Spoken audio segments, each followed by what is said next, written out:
आता है।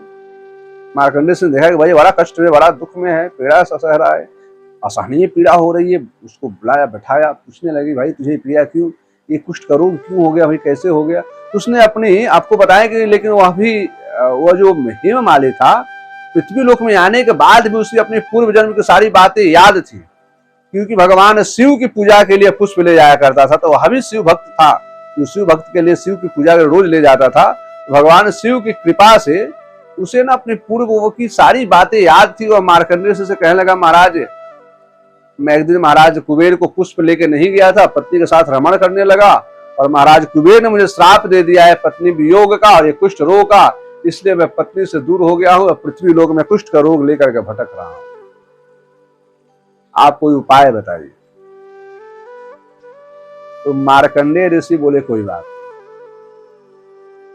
मैं आपको रास्ता बताता हूं, आपको एक उपाय बताता हूं, और इस उपाय को करेंगे आप तो आप इस पाप से मुक्त हो जाएंगे। तो ऐसा बताया जाता है कि इस एकादशी के व्रत करने वाला व्यक्ति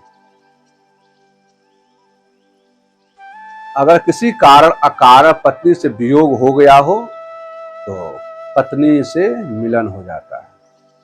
मार्कंडेय ऋषि ने कहा कि आप जाकर के विधि विधान से योगिनी नाम की एकादशी कीजिए।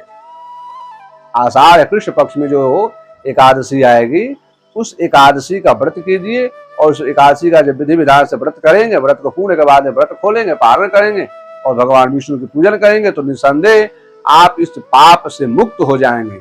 इस एकादशी को व्रत करने से आपको बता दें, इस एकादशी के व्रत कर लेने मात्र से जीव पत्नी वियोग का जो कष्ट होता है उससे वह निवृत्त हो जाता है। तो अच्छा एक बात और बता दें, आज के दिन एक आषाढ़ कृष्ण पक्ष की योगिनी एकादशी व्रत करने मात्र से 88,000 ब्राह्मणों को भोजन कराने का भी पुण्य मिलता है।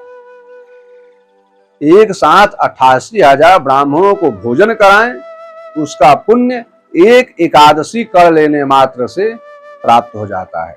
और इस दिन एकादशी का व्रत करने से अगर किसी कारण अकारण कोई दोष लग गया हो, जिसकी वजह से पत्नी से वियोग हो गया हो, तो योगिनी नाम की एकादशी अगर आप करते हैं तो पत्नी वियोग का जो पीड़ा है इससे आप वंचित रहेंगे।